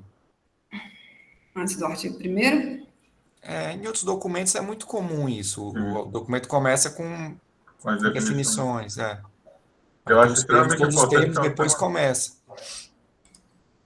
Só interferir na ordem, acho que o primeiro artigo tem que ser o que eu acho que precisa na resolução. O primeiro não tem como alterar. Teria que ser o segundo. Vanessa tem razão. Aqui, né? Ele veria como... Isso. Eu vou fazendo aqui, colocando nos lugares que tem que colocar, e depois eu faço a correção dos artigos. Enquanto isso, eu vou passar para o professor Cláudio. Ok, obrigado. Eu só queria, na verdade, fazer aqui uma ressalva. Eu entendo que, de fato, é importante ter essas definições no documento.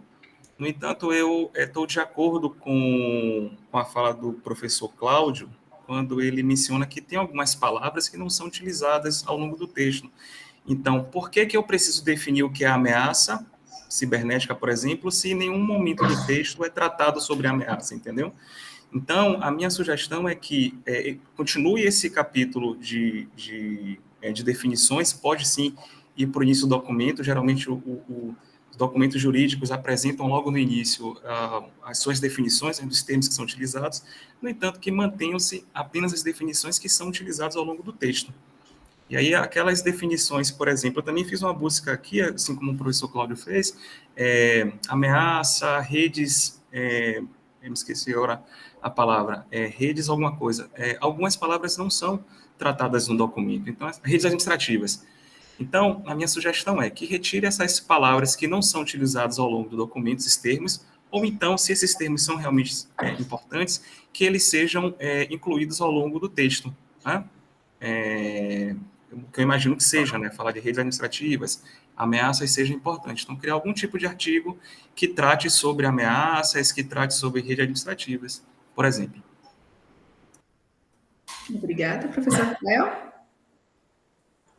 Eu ainda sou favorável a manter todas as definições, porque é uma minuta de segurança da informação, então, quando o usuário vai fazer uma pesquisa, é importante que essas definições estejam na minuta, na política, mesmo que ela não seja citada no texto, né? Ela tem uma função educativa também, é uma norma que também tem função educativa, então, eu acredito que essas definições elas vieram da norma maior também, eu acho que elas precisam ser replicadas na nossa norma interna, mesmo não sendo chamadas no texto.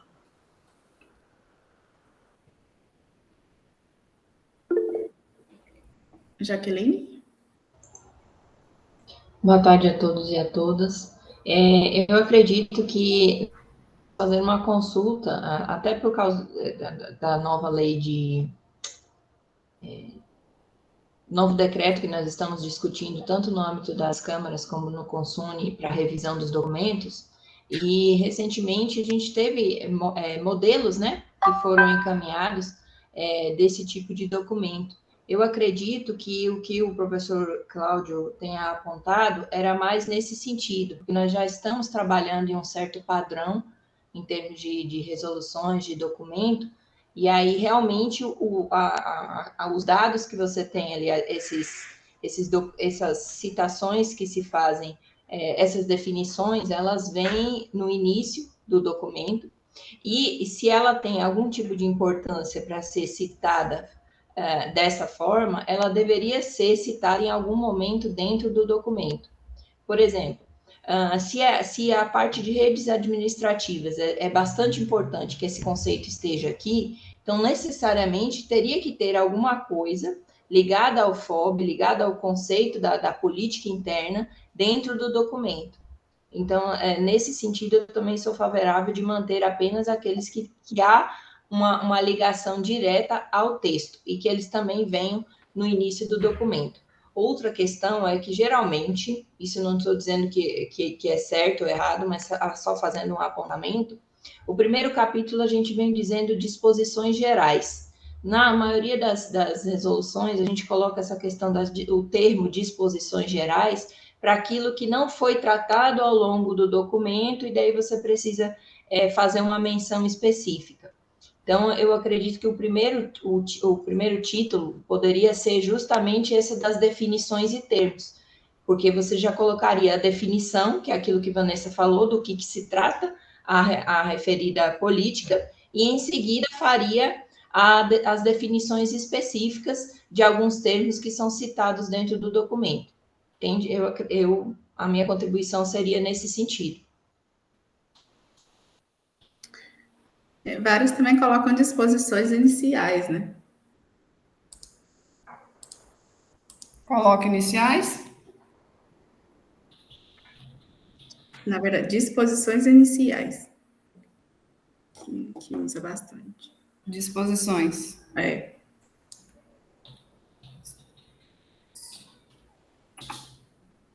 Disposições iniciais. Quando a gente concluiu esse trabalho, o grupo que estava trabalhando com a normativa dos documentos ainda não tinha concluído os trabalhos deles. Então, a gente não conseguiu fazer uma revisão. Certo, eu acho que essa revisão eu faço com você depois, Leila. Sim. Padroniza. E agora, voltando a esse assunto, então, acho que a gente está caminhando para esse entendimento, deixar o artigo 2º com as definições, mas só as que aparecem ao longo do texto. Certo, eu já anotei aqui para retirar, Vanessa. Fazer uma revisão e retirar. Eu também tenho uma outra contribuição em relação a... Aqui, qual artigo?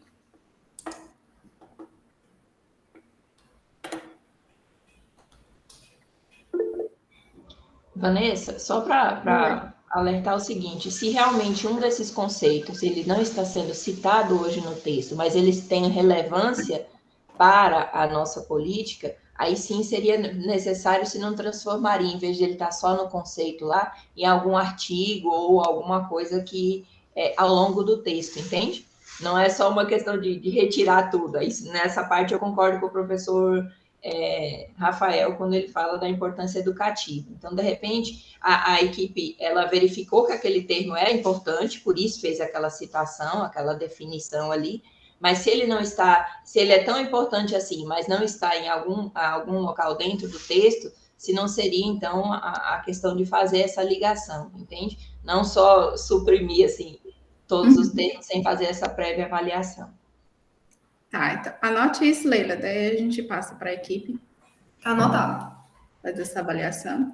E outra discussão, eu acho que seria sobre a questão da auditoria que foi colocada aqui, que é no artigo 24. Sim, com relação ao 20, permanece, que a gente não tinha esgotado a definição do 20. Pelo que eu entendi, todo mundo concorda, contanto Fica, que não né? seja imediatamente, né? Eu acredito que vai ter que ter algum escrita... plano de digitalização, que vai demorar talvez mais tempo. Eu só fiquei assim com receio de ter, no momento que for publicada essa resolução, a gente ter essa obrigação de digitalizar as pressas, né? Não, a ideia foi... fazer isso. Foi essa mesmo, se a gente não colocar, dificilmente a gente vai construir um plano de digitalização desses documentos. Então será que não caberia, Leila, um parágrafo único? A digitalização dos processos deverá seguir um plano estabelecido pela CGTIC, sei lá, alguma coisa assim. Nós não colocamos porque nós entendemos como é a política, a comissão, o comitê estabeleceria esse plano. Então, pelo menos, deixar a responsabilidade aí já para o comitê. Eu entendo que a partir do momento que já tem um artigo, eles já vão ter que avaliar isso. Professor. Não, mas eu falo que para dizer no artigo que vai ser realizado por um plano de ação, né? Porque um plano de ação ele vai ter etapas para não ficar parecendo que vai ser imediato. Que aprovou, a universidade tem a obrigação de imediatamente digitalizar todo o acervo em um mês. Eu estou preocupada de colocar como um plano, porque os planos já vão ser responsabilidade do comitê, né? Senão, daqui a pouco a gente vai ter que colocar que vai ter planos para vários outros itens de outros artigos. Tipo assim, já vai ter planos gerais para outros assuntos também. Professor Bruno? Oi, não, somente estava lendo o artigo 7º, aí eu sugiro somente, então, que se altere a forma como está escrito no próprio artigo 7º, porque diz assim, são adotados nesta, olha só como o português é interessante, né? Quando você diz que são adotados nesta política, parece que está no texto do documento, né? Os segundos termos e definições. Mas se você troca, pelo menos eu entendo assim. Não, no próximo artigo, no 7º. Tá, as definições. Se você troca nesta por esta, por exemplo, são adotados por esta política, então a substituição de nesta por esta, por esta, digamos assim. Ou seja, são adotados por esta política, dá a intenção de quê? Uma política é um instrumento geral, orientador, inclusive, da construção de outros documentos que, porventura, venham a ser construídos, como resolução, né? Então, não necessariamente tem que estar nesta política esses termos, mas esses termos poderão vir a ser mencionados em documentos que serão construídos tendo essa política como um norte, como um documento geral. Então, eu acredito que deva se manter, sim, os termos, mesmo não sendo citado nesta política, mas somente alterando aí, são adotados nesta política, são adotados por esta política, ou então fica sob a abrangência desta política, os seguintes termos, algo mais ou menos assim, só uma sugestão mesmo. Eu concordo aí com o professor Bruno, porque aí dá até uma ideia maior de abrangência de que a política é educativa também, né? É uma função educativa também. Certo. Então, eu estava lá no artigo 24, Leila, sobre auditoria. que é o artigo de 24, diz: os ativos de informação tangíveis e intangíveis no âmbito da UFOP são passíveis de auditoria técnica pelo setor responsável, segundo o plano a ser estabelecido em norma específica. E aí tem um parágrafo único que diz: caberá ao CGTIC aprovar o plano de auditoria e conformidade, que deverá incluir métodos, técnicas, procedimentos, normas e responsabilidades para o efetivo cumprimento do estabelecido por essa política de segurança da informação. O que eu entendo que a gente já tem a Audin, né? E a Audin, o plano da Audin é aprovado no Consune. Então, não caberia ao CGTIC definir nenhum plano para auditoria. E também entendo que não deveríamos ter uma outra auditoria além do que já temos da universidade. Aí não sei o que vocês acham sobre isso.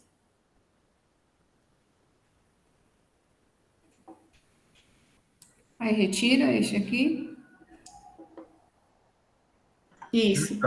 Eu tiraria o parágrafo único, porque a auditoria técnica entendo que o setor responsável já seja a auditoria interna. Mas será que aí não está no sentido de auditoria estabelecido pela minuta, estabelecido pela política? Porque por mais que a gente tenha uma auditoria, né, geral, nada impede dos nossos trabalhos, dos nossos processos serem auditados como uma forma de análise de segundo nível, né? Então, acho que essa auditoria cabe, viu, Vanessa? Pensando que a gente estabeleceu, inclusive a primeira coisa que se estabelece é o conceito de auditoria para essa política. Então, você diria que a gente teria uma auditoria do CGTIC para auditar o comitê, os trabalhos do comitê. Não sei se é o eu só não queria que ficasse tão complexo, porque nós somos uma equipe pequena na universidade, né? Para criar tantos órgãos, não sei. Porque a gente acabou de passar pela auditoria da Audin, perguntando sobre segurança da informação. Eles já nos auditaram sobre isso esses dias. Não sei, aí se caberia a gente também ter uma auditoria do CGTIC. Então, deixa essa discussão aí, manifesta. Eu tiraria o parágrafo único, mas deixaria a possibilidade de auditoria, já que não é uma obrigatoriedade, né? São passíveis. E essa auditoria, ela pode acontecer, inclusive, no caso de denúncia, de verificação de alguma coisa. Então, não seria um plano anual, ou seja lá, um plano definido que teria que fazer essa auditoria toda a época. Uhum. Não, eu estou a favor de deixar o artigo, só digo que não poderia ser aprovado no CGTIC, né? Caso seja pela auditoria. Nós colocamos na CGTIC porque essa política ela vai ser aprovada aqui, né? É isso. Porque eu fiquei em dúvida quando a Vanessa falou que vai passar para o Conselho de Normas. Antes da gente voltar a esse ponto, então vou abordar outra coisa aqui, que é a minha ideia, que seria no artigo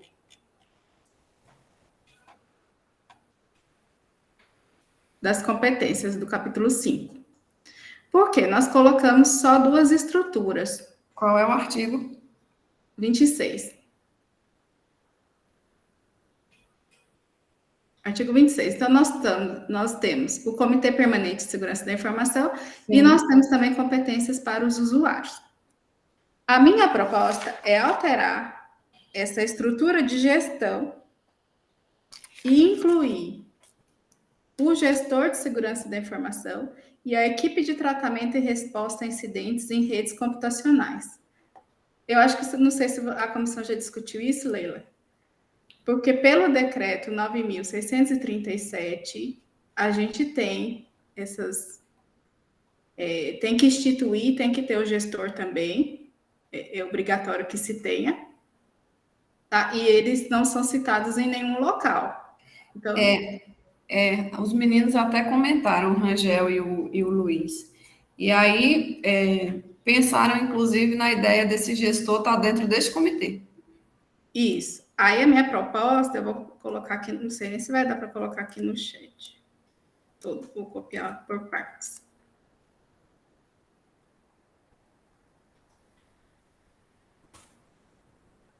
Seria mudar a estrutura, então ficaria assim. A estrutura para a gestão da segurança da informação será composta por Comitê Permanente de Segurança da Informação, o gestor de segurança da informação, a equipe de tratamento e resposta a incidentes em redes computacionais e os usuários. Aí ficou duplo aqui os incisos, mas depois a gente corrige. Porque são todos esses itens que está lá no decreto. São os itens que a gente precisa ter na universidade instituídos. A composição e funcionamento do Comitê Permanente de Segurança da Informação deverá ser regulamentado por regimento próprio. Inclusive, lá no decreto também tem a sugestão aí de composição do comitê. E depois, a gente teria mais um artigo para falar das competências do gestor. Estou colocando aí também. Então, compete ao gestor de segurança da informação. Eu não sei como que eu faço a cópia desse negócio para cá, apresentando. Acho que todo mundo consegue acompanhar pelo chat. Depois a gente coloca no documento. Eu te passo. Pronto. Acho que é melhor. Então, compete ao gestor de segurança da informação promover a cultura de segurança da informação, acompanhar as investigações e as avaliações aos danos decorrentes de quebras de segurança, coordenar o Comitê Permanente de Segurança da Informação e a equipe de tratamento e resposta a incidentes em redes computacionais e realizar e acompanhar estudos de novas tecnologias quanto a possíveis impactos na segurança da informação. Aí, mais um. Manter contato permanente e estreito com... Acho que cortou. Com o Departamento de Segurança da Informação e Comunicação do Gabinete de Segurança Institucional da Presidência da República, para o trato de assuntos relativos à segurança da informação.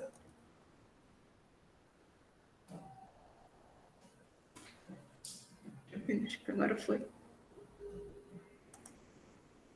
Eu concordo. E, por fim, ainda tem a ETI. A gente também precisa instituir. Compete à equipe de tratamento e resposta a incidentes em redes computacionais coordenar as atividades de tratamento e resposta a incidentes, tais como recuperação de sistemas, análise de ataques e intrusões, análise e tratamento de interrupção do funcionamento de aplicações e serviços suportados por TIC. Então, a gente instituiria toda essa estrutura de gestão da segurança da informação. E aí, eu volto à pergunta da auditoria. A gente vai ter nessa estrutura a auditoria vai ficar, então, eu não estou conseguindo enxergar onde que a auditoria vai ficar.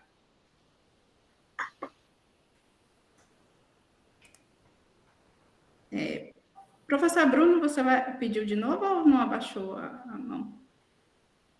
Professor Rubio. Obrigado. Eu fiquei com preocupação em relação a outros documentos que a gente estabelece na UFOB, em relação à menção de órgãos externos que podem, de repente, mudar de nome. Então, aí no quinto, né, sobre o contato permanente feito com o Departamento de Segurança da Informação e Comunicação do Gabinete de Segurança Institucional da Presidência da República, aí eu fiquei com dúvida, será que com a alteração, o governo federal não muda esses termos, de maneira que, de repente, poder fazer uma menção genérica de o órgão de segurança institucional do governo federal? Ótimo, órgão competente, né? Perfeito. Jaqueline? Com relação à auditoria, Vanessa, na parte de cima, no artigo mesmo, fala em auditoria técnica. A auditoria que nós temos da UFOB é a auditoria interna, né? Então, ela tem um plano aprovado externamente, junto à CGU, é algo muito mais complexo.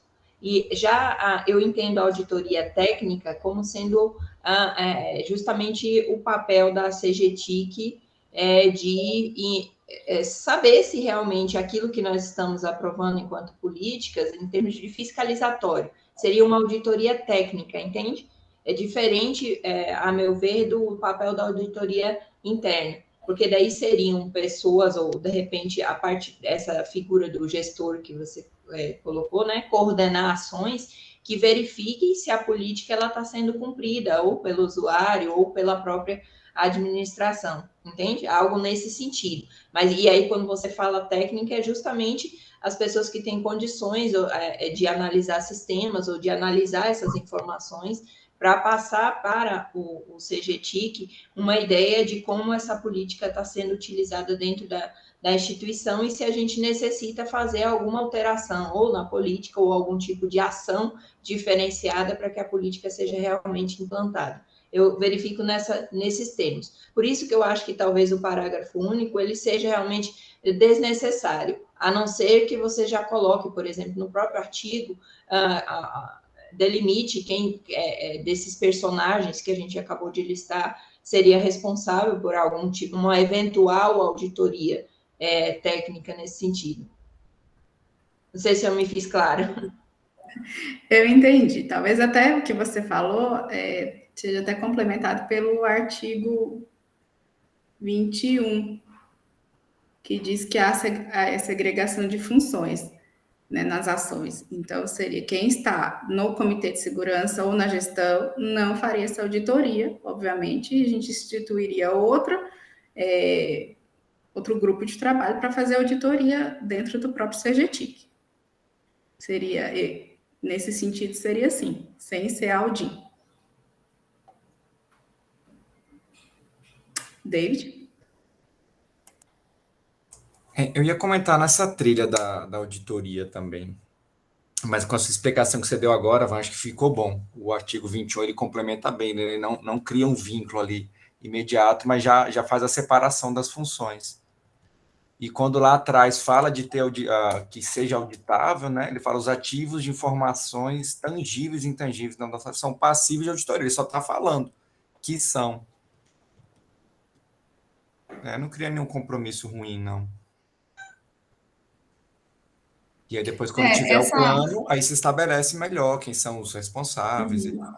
O Luiz Hilário, ele comentando sobre esse artigo, ele diz o seguinte, que o Luiz Hilário é um dos membros da comissão.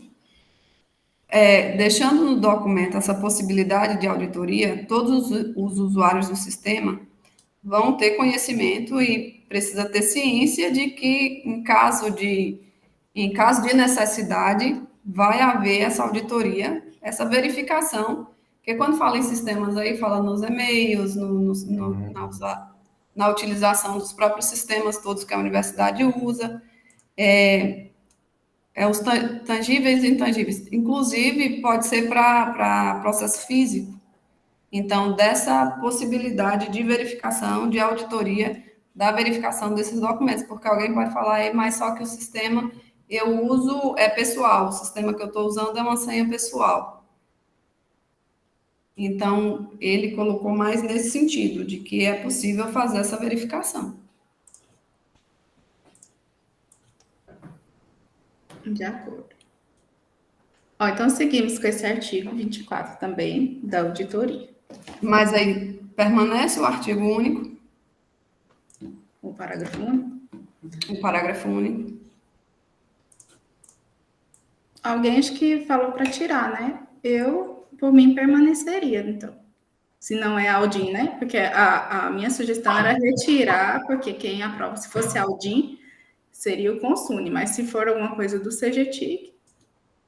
Porque Audin, como a própria Jaqueline colocou, tem sua estratégia de auditoria já própria, né?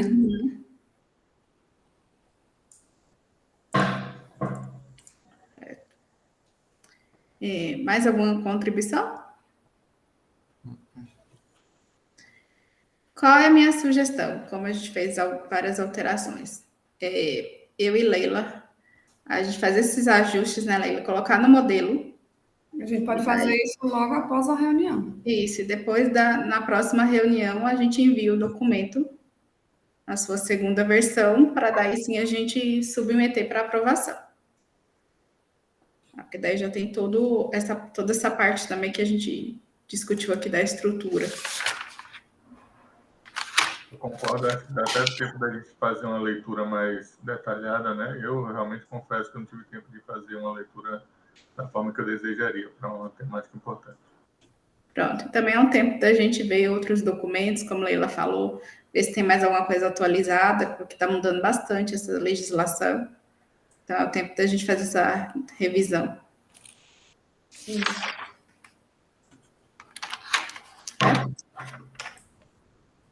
Então, eu suspendo esse ponto de pauta para a próxima reunião. A gente envia o documento novamente para daí sim terminarmos a análise. Ô, Vanessa, e eu queria só pontuar aqui para ser gentil, que assim, eu fui nomeada como presidente da comissão que desenvolveu essa minuta. Foi a primeira vez que eu presidi uma comissão, e o assunto, apesar da secretaria acadêmica estar sempre muito atenta à relação da segurança de dados, e eu não tinha este conhecimento específico das leis, então eu precisei de um tempo para estudar, para verificar, para entender exatamente do que se trata, para poder, né, construir um documento com segurança. Então, para mim foi um desafio, e os meninos ajudaram muito nesse sentido. Então, por isso que eu peço depois uma leitura desse comitê, se puder fazer uma leitura. Eu vi que já foi feita, mas depois que a gente fazer a correção, fazer uma leitura atenta, porque são muitas leis. A questão de segurança cibernética, de informação e de dados, tem muita coisa, tem um arcabouço imenso de leis. E aí, provavelmente, a gente deixou passar alguma coisa. E a gente estava ciente disso na comissão e colocamos, vai passar alguma coisa porque tem muita informação. E não dá para a gente juntar toda uma política, então a gente juntou as forças mesmo em cima da lei nacional, né, que é esse decreto que estabelece esse documento, e a LGPD. Então, se puderem dar uma olhada mais atenta e com carinho ao documento, eu agradeço. Antes de passar para o professor Bruno, eu gostaria de agradecer já a Leila, todo o empenho da comissão. Realmente é um tema bem complexo, muita legislação. E eu até vi que vocês tentaram fazer uma política bem enxuta para depois nós termos as normas complementares. Né? Porque eu já vi políticas bem extensas, né? Bem mais complexas, e eu acho que a nossa política ficou assim, o essencial para depois a gente discutir os temas em separado, né? As outras normas. A ideia é que fosse exequível, né? Também a ideia não era construir um documento que a prática seria complicada de trabalhar. Professor Bruno? Somente, de acordo com a palavra de Leila, parabenizar ela, né, e toda a comissão, porque realmente toca em distintas legislações, e todos nós estamos aprendendo, né, constantemente a tratar com isso, ainda mais com os novos decretos aí de alteração das redações normativas. A todo momento temos que ler e nos atualizar. Então, realmente está todo mundo mais ou menos igual. Então, o desafio realmente é grande. A gente só tem que parabenizar mesmo quem se dispôs a construir isso. Mas eu faço uma pergunta, né? Porque sempre que a UFOB vem construindo esses documentos, eu me faço uma pergunta. E faço a pergunta, às vezes, às comissões que eu estou participando. Se nós todos, né, já buscamos reunir outras políticas semelhantes de outras instituições federais, outras universidades federais mais consolidadas, não para imitá-las, mas para apenas tirar aqueles artigos incomuns que realmente não poderiam estar de fora, né? E depois, claro, deixar a nossa mais enxuta ou mais adaptada à nossa visão de UFOB, que ela é bem particular, mas acho que a gente não pode deixar de estar olhando, né, as políticas das demais instituições e tentar pegar um pouquinho de cada uma do que é bom de cada um, do que não pode deixar de ser dita, né, dentro da nossa. Aí eu faço essa pergunta, se vocês fizeram uma compilação dessas instituições mais sólidas, né? Fizemos sim, professor Bruno, mas foi o que eu disse no início, as que nós fizemos, usamos como consulta, porque já estão desatualizadas. A mais atualizada que encontramos foi a da Federal de Viçosa.